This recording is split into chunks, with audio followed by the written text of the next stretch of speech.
Pandey school of journalism 5th batch June 15 admission நிறைவு. psj234@yahoo.com 7338824242.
कर में जपार त्रिशूल तलवार धार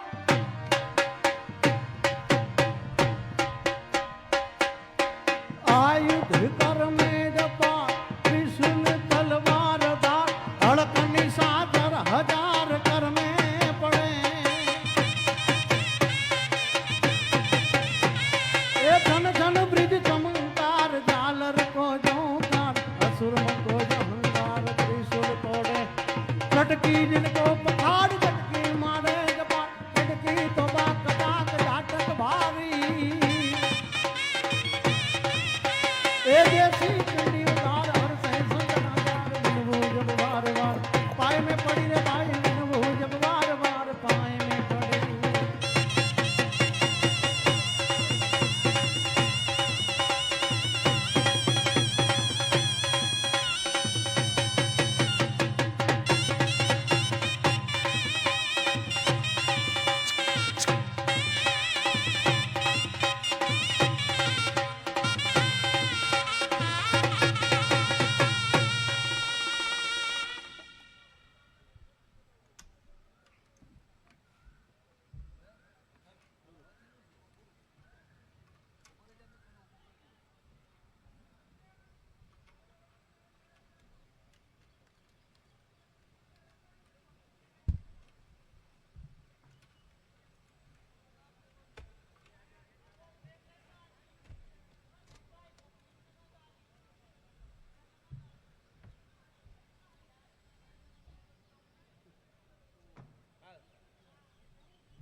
हेलो मीडियाना सौ बंधुओने विनंती है कि आप सौ पोतानुं स्थान लई ले आप सौ पोतानुं स्थान लई ले अने डिसिप्लिन ने जाळवे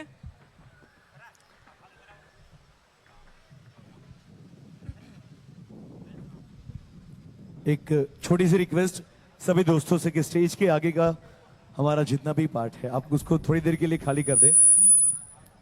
आई request everyone to please be seated on your respective seats. I can stand up and talk. Please, I'll introduce you.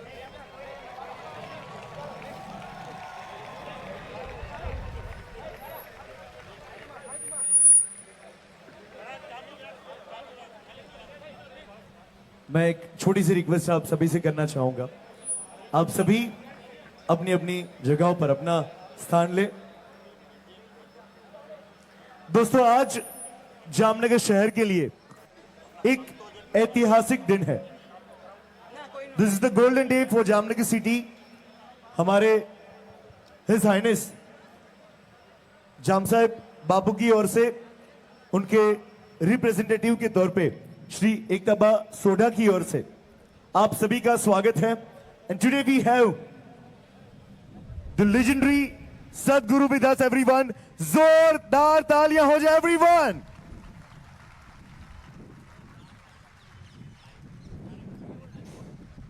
Good evening, જય માતાજી.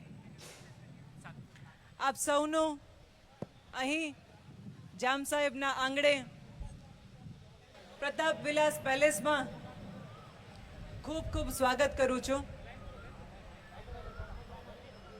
આજે આપણા આંગણે એક એવો અવસર આવી ચડ્યો છે કે જે ઇતિહાસને પુનરાવર્તિત કરી રહ્યો છે. આજથી દાયકાઓ પહેલા જ્યારે બીજું વિશ્વયુદ્ધ ચાલી રહ્યું હતું ત્યારે પોલેન્ડના એવા બાળકો જેને કોઈ આશરો આપી નહોતું રહ્યું, ત્યારે આપણા મહારાજા જામ સાહેબ દિગ્વિજયસિંહ બાપુ એમણે આ બાળકોને નહીં કે ફક્ત આશરો આપ્યો, પરંતુ તેમને શિક્ષણ, તેમને ખોરાક, પોશાક, માવજત આ બધું કર્યાની એમની એક ઐતિહાસિક ઘટના છે જે બેડી બંદર પોર્ટથી ઘટના શેપ લઈ ચૂકી હતી. આજે ફરી વખત એક એવો પ્રસંગ આવ્યો છે આપણા આંગણે કે જ્યારે સદગુરુ જગ્ગી વાસુદેવ ઈશા ફાઉન્ડેશનના સ્થાપક આપણે ત્યાં પધાર્યા છે બેડી પોર્ટ મારફતે. તો એ આ એક ઐતિહાસિક ઘટના છે, તો આપ સૌ એમને બિરદાવી લેશો. Just take 2 minutes. આપ સૌને ખ્યાલ હશે કે જામ સાહેબ બાપુ જે રીતે અહીંયા ચિત્ર બતાવે છે કે જામ સાહેબ બાપુ પણ પ્રકૃતિ પ્રેમી છે અને સદગુરુ પણ પ્રકૃતિ પ્રેમી છે. તો આજે સેવ સોઇલ અને આશાપુરામાં બંને ભેગા થઈ ગયા છે, તો આ તો કેવો અવસર કહેવાય. બંનેના પ્રકૃતિ પ્રેમે આજે આપણા આંગણે એવો અવસર લાગ્યો છે જ્યારે મહાપુરુષો ભારતની 75મી અમૃત મહોત્સવ સ્વતંત્રતાનો, ત્યારે આપણા નેશનલ હીરોઝને આપણે યાદ કરીએ છીએ. એ તો ઇતિહાસના હીરો, આપણી સામે તો જીવતા જાગતા નેશનલ હીરો આજે ઊભા છે. 27 દેશમાં 30,000 કિલોમીટર 65 યર્સની એજ પર આજે સેવ સોઇલ મુહિમ ચલાવીને તેઓ વિવિધ દેશો સાથે MOU સાઇન કરીને આપણા આંગણે પધાર્યા છે. તો બાપુ તરફથી આપને સૌને એક નમ્ર અરજ છે કે સદગુરુ જગ્ગી વાસુદેવ સાથે આજે રાજવી પરિવાર જોડાયું છે, તો જામનગરની જનતા પણ એ મુહિમમાં જોડાય, સદગુરુની સેવ સોઇલ મુહિમને હજી ગતિ આપે, હજી વેગ આપે અને આપણા વડવાઓને હજી ગૌરવ અપાવે, એવી જામનગરની જનતાને એક નમ્ર અરજ છે. હું એકતાબા સોઢા આજે સદગુરુનું સ્ટેજ ઉપર આપ સૌ સાથે એક વખત જોરદાર તાળીઓથી સ્વાગત કરું છું.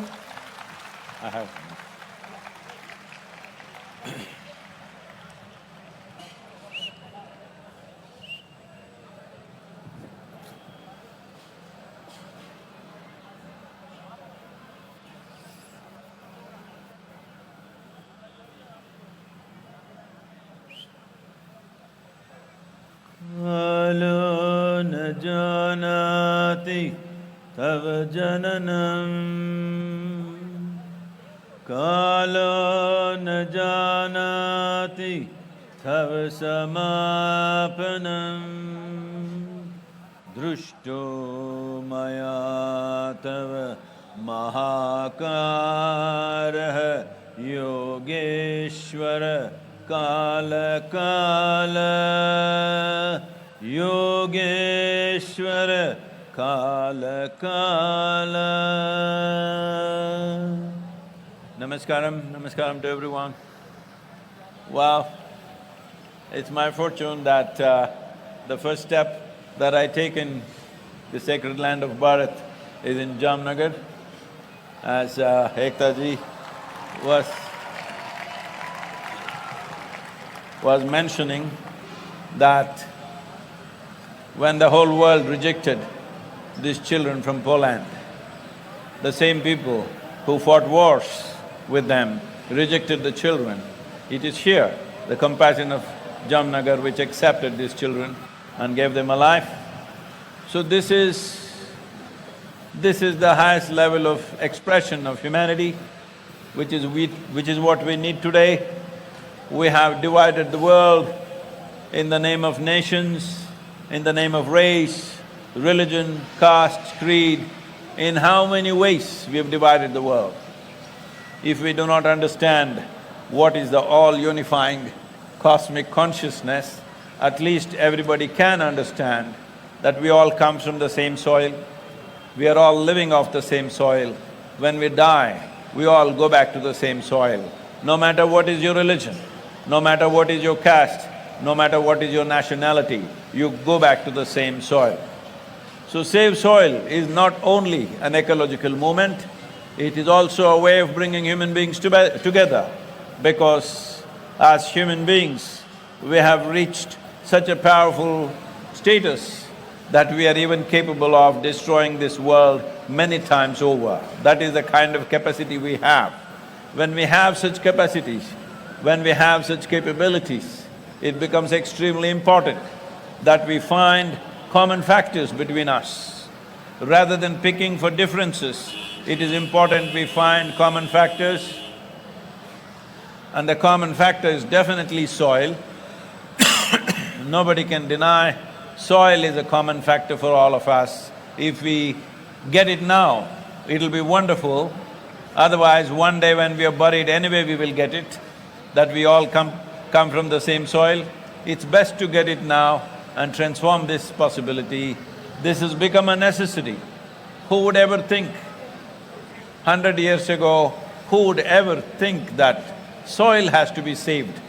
There was no such thing. But this is what we have done in 100 years, nearly 70 to 100 years' time.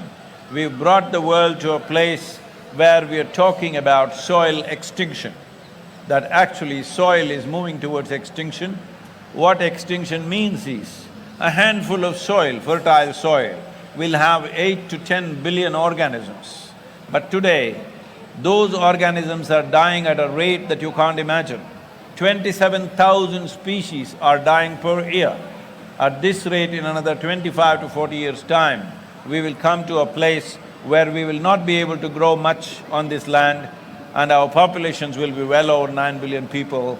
That is a humongous disaster. The problem with us is, we have a very short memory.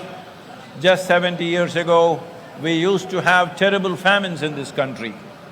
Gujarati people should remember famines in the country.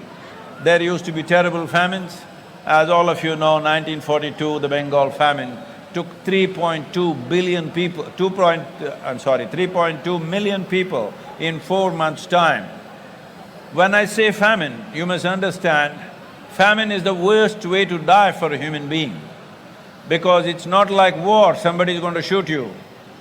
It is a slow death, 3 to 4 months. It's a slow fade, and it's a terrible way to die for human beings.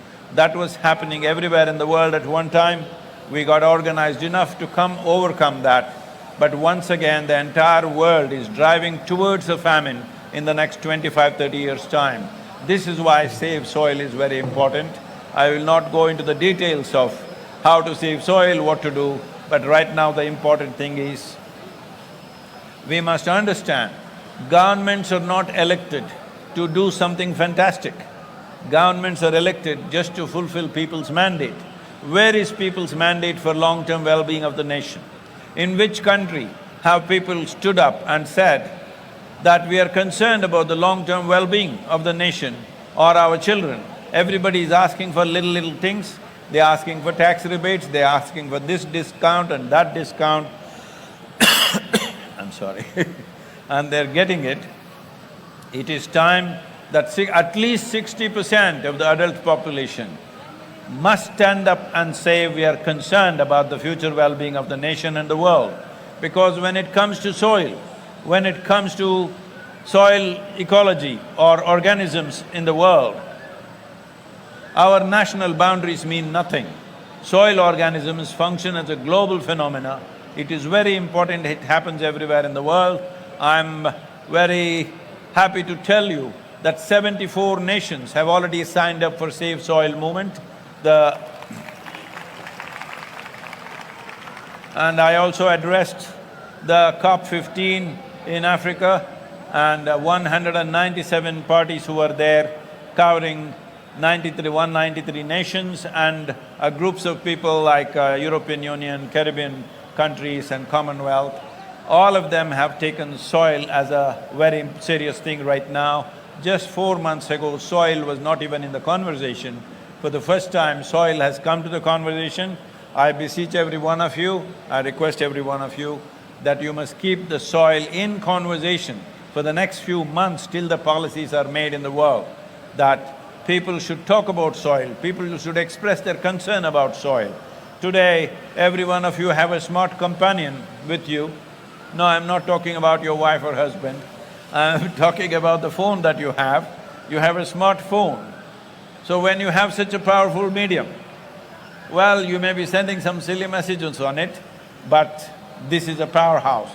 If you use it properly, you, as an individual, can reach the whole world. That is the power of what you're carrying in your hands. I want you to use this, and very, very important that we keep soil as a priority for the next few months so that policies can be pushed through. We have written 193 policy documents for 193 nations, depending upon their latitudinal position, economic situations, soil types and their agricultural traditions. We prepared these handbooks and we have given this to all the nations. So this will happen. It just needs people's push. Can I depend on you? That's not everybody. Can I depend on you? If you have any love for your children, this must be done. Because it is not a philosophy, it is not a teaching, it is not a religion that you want your children to live better than you. But right now I want you to understand, we are dismantling the foundations of good life for future generations.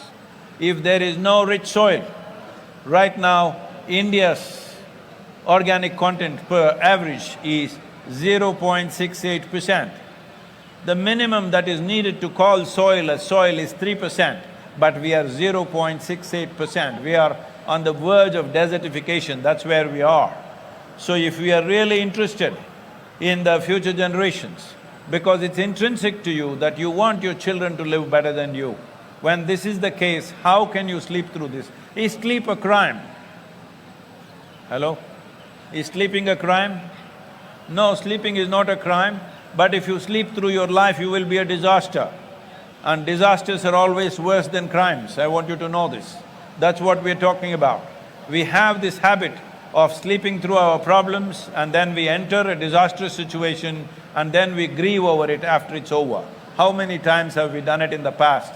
Let's not do it now because this disaster will be very difficult to walk out of. Not all of us are going to walk out of it because it's serious issue. Every responsible scientist is pointing out by 2040 or 2045, we'll be producing 40% less food and our populations will be over 9 billion. That's not a world you want to live in. That's definitely not a world where you want to leave your children.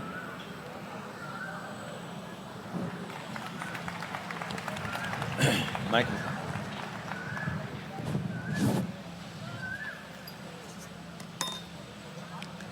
Sadhguru, wonderful to have you here in Jamnagar, and it's an honor and a privilege to be able to talk to you about soil. Having traversed through 27 nations and having had a wonderful response and certain promises towards joining the Savesoil movement, signing MOUs, Sadhguru, where do you think India stands in terms of the future of soil? You mentioned that we are very close to desertification. What is the sort of action plan if we are looking at it from now, the next 15, 20 years, what is the first thing that people need to address? We will use our smartphones, we will join the moment. Everybody is eager to know. How do we contribute? What is everybody's contribution? We won't be doing kitchen gardens, we won't be doing small contribution, but if there has to be a united movement from people themselves, what are your recommendations, Sadhguru? So today we are addressing urban population. Obviously they are not farmers, but farmers need incentive-based push. Because farm economy is so fragile, if you touch it, it'll collapse. That's where it is. Not just in this country, in almost every country. For example, in United States, 50% of the farmers have not seen $1 of profit for the last 12 years. There have been whole families shooting themselves. So, farm economy is very, very fragile. You should not touch it unless there is an incentive-based push. Right now, the simple thing we are asking for is, now average is 0.68, in different farms it may be different. If you institute an incentive that all those farmers who get it to 3% will get a certain incentive, and if that incentive is attractive enough, most farmers will go for it. And the next thing is, we are working with global bodies to crack this what is called as carbon credit. So if farmers raise the organic content in the soil, it will sequester a certain amount of carbon dioxide or carbon. So for this, in the world there is a reward. Yes, absolutely. That reward we must get. Right now for last 7 years, in Karnataka and Tamil Nadu, we've been trying to crack this carbon credit. It's designed against the farmer. It is. You just can't crack it. We have used all kinds of our teams working, we have not been successful. So we are asking the global bodies to simplify the carbon credit scheme. Right now it's designed for industry, and we are asking the farmers to go through the same process. It's just impossible to do this. So that should happen, we are working for that. The third thing is, see, today the nutritional value in the food has dropped so dramatically. Even if you're eating a stomach full, you're not getting enough nutrients in the system.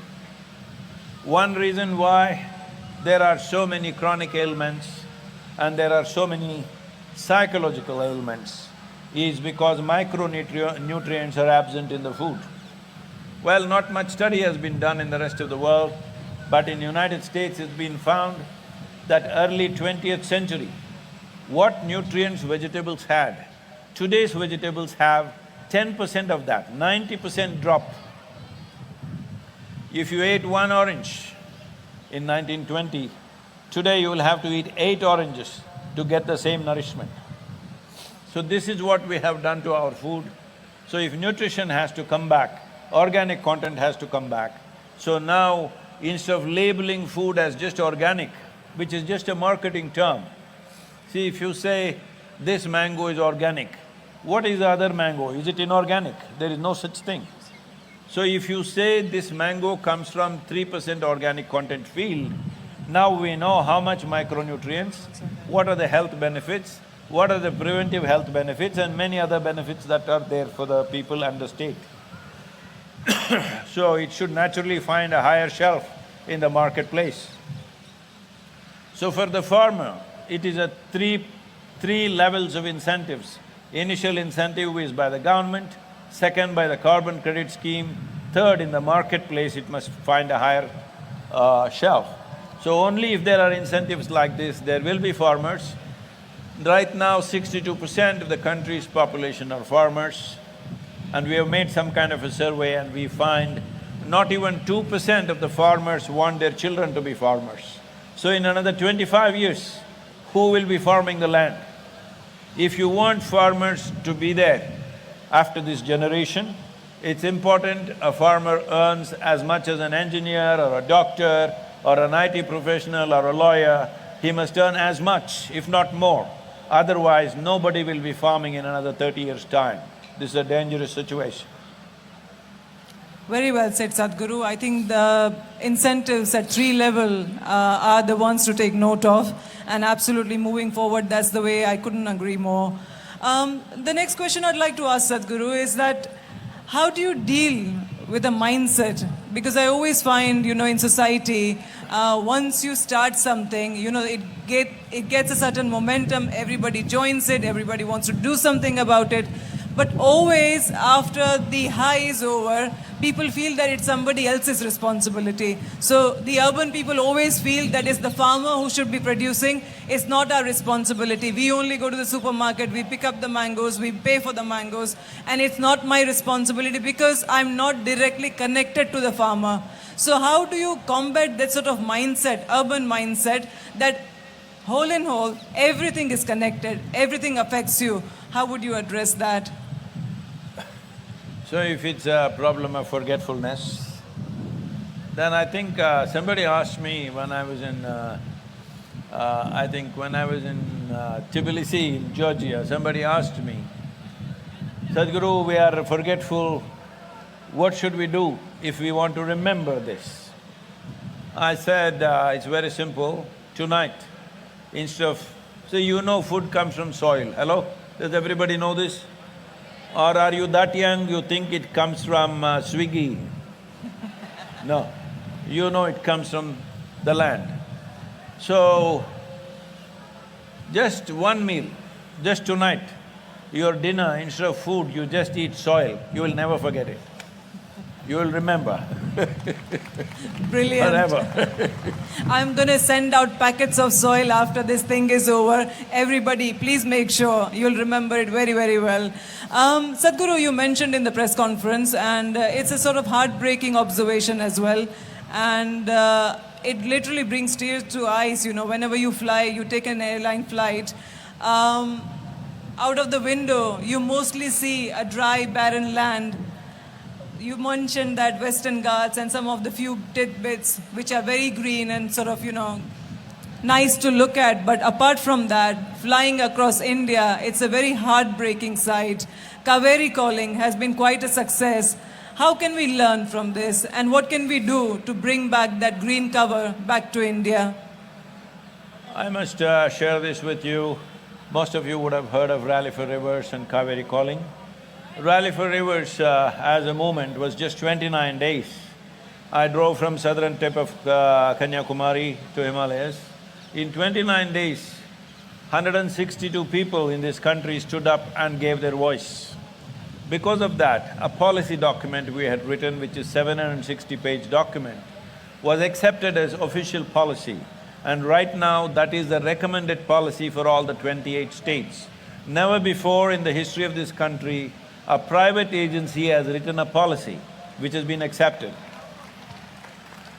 So after that happened, we knew that we had to manifest something on the ground, so we started Kaveri Calling.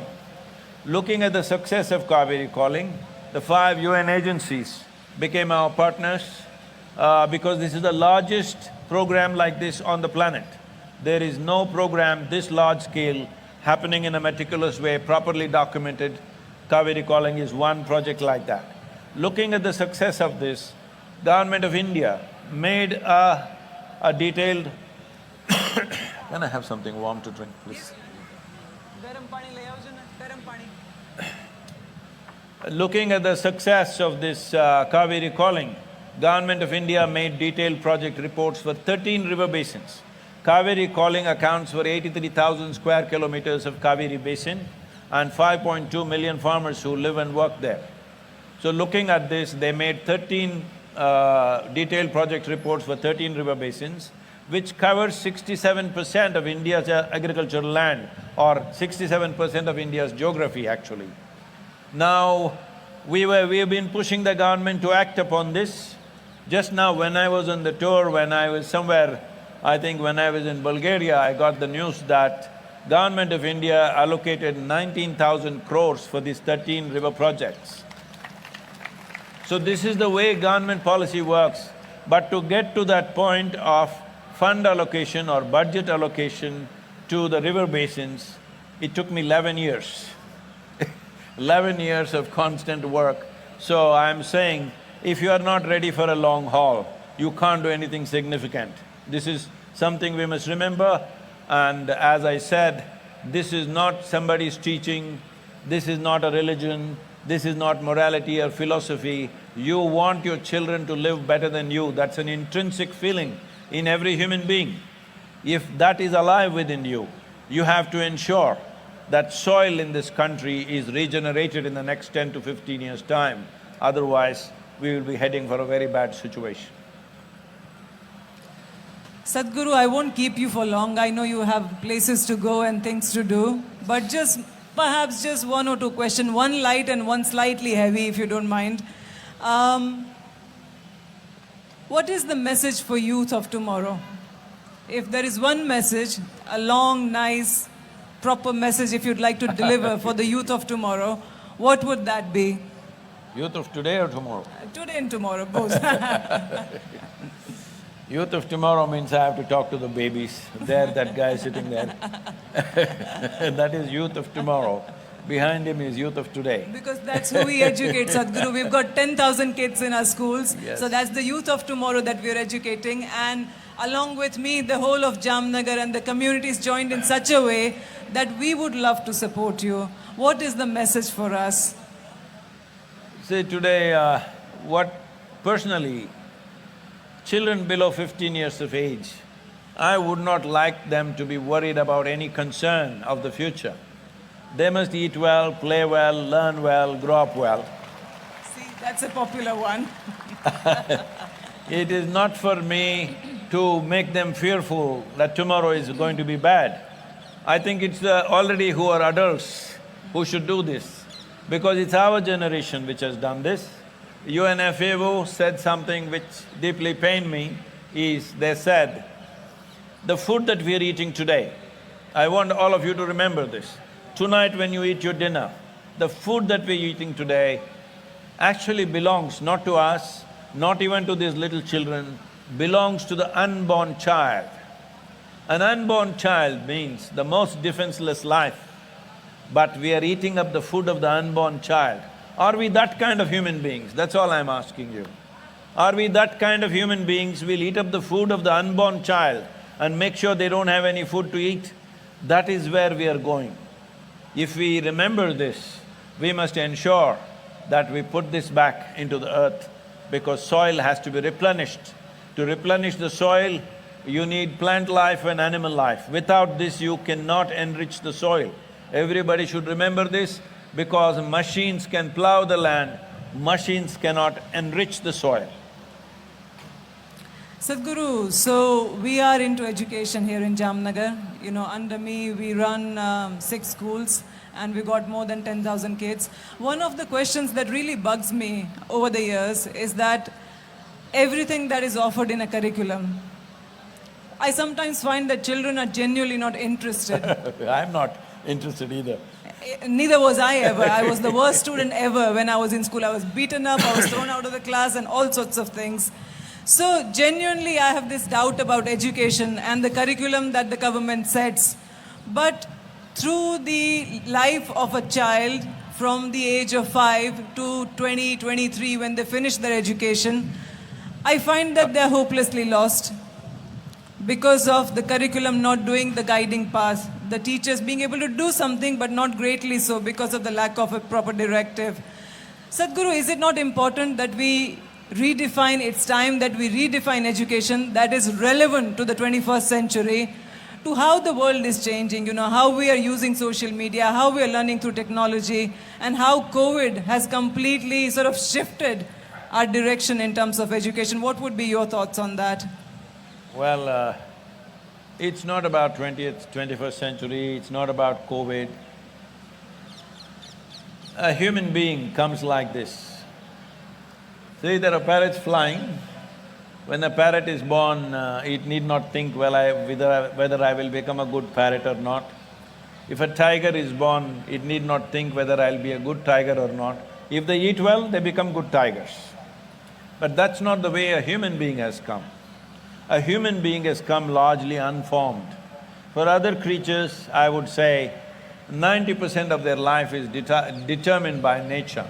only 10% by their individual capabilities. But for a human being, only 10% is determined by nature, 90% is in your hands. So a human being needs nurturing. A human being is not to be put into an industrial system of education. Right now, education is an industry, that you put everybody through the same extruder and you expect them to come out in the same shape and size. So, this is very important. I know this will be a very unpopular thing to say, but let me say it. What's my problem? Because I'm not standing for election. I can say what is true. I'm saying every young person must decide, can I give enough time to my child to nurture my child into a wonderful human being? If I don't have that kind of time, let me not have a child. You must decide this, because if you cannot nurture a child into something better than yourself, hello?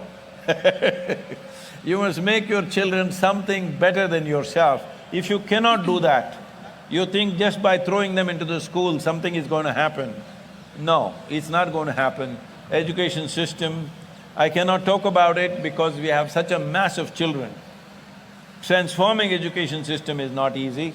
You can do niche kind of schools where certain number of children can go through, but for the mass of millions of children in India who need education, we cannot do that. So I would put it squarely on the parents. You must decide this before having a child. Are you ready for a 20-year project? If you are not ready for it, you should not have a child. Okay, one last question and then I won't bother you much after that. Sadhguru, this is a slightly different direction of a question. I've read quite a bit from your books. I have seen a lot of the YouTube videos, a lot of the app, the content, the episodes, the wonderful things that have been said and done. One thing that always bugs me is, a lot of the enlightened beings, once they get enlightened, they leave. They are usually dead, I'm alive, that's a problem. I'll also go one day. But Sadhguru, you got enlightened at a very young age and you decided to stay. And the fruits of your stay, all of us here, across the globe, it's very visible and it's a great honor, privilege and a blessing to have you amongst us walk this earth. So can you, Sadhguru, tell me please, what is the difference between those enlightened beings and you not leaving us, which is wonderful? Many of them did not leave, they worked, but in ancient times they walked. I'm riding a motorcycle, so I'm much faster, but they had to walk. So this was in Chennai and I was supposed to go for a conference and somebody else was driving and they were driving too slow. In Chennai, if you don't drive aggressively, you won't reach any place. And I have this problem that I have never been late for a single event in my life. So I asked the driver to get off and I got in and drove aggressively and you know, in these hotels there is security gates. I went through the security gate without stopping, went parked there, ran into the place and I spoke in the conference, then I came up. Then some journalists were asking me, oh, you know, yogis in the past used to walk, you drive your own car. Then I said, you fool, in the ancient times everybody used to walk, not just the yogis. Now everybody drives and I drive little better than them, that's all. Thank you. So because of that, reach is more. Thank you. On this occasion, I would like to take this opportunity to thank the people of Jamnagar, thank Maharaja Jam Sahib of Jamnagar for giving us his beautiful palace and making this event possible. Also, Sadhguru from the Isha Foundation for accepting our invitation and coming through Jamnagar. Sadhguru had an option of coming through Mundra. We somehow persuaded Sadhguru to come through Jamnagar, not Dwarika as well. So Sadhguru, on this day, we are very, very grateful. Thank you very much for having me here. Can all of you in one voice, when I count 1, 2, 3, can you say save soil? Huh? 1, 2, 3. Once again, 1, 2, 3. Let's make it happen, huh? We got to make this happen. As a generation of people, this is our responsibility. We must make this happen.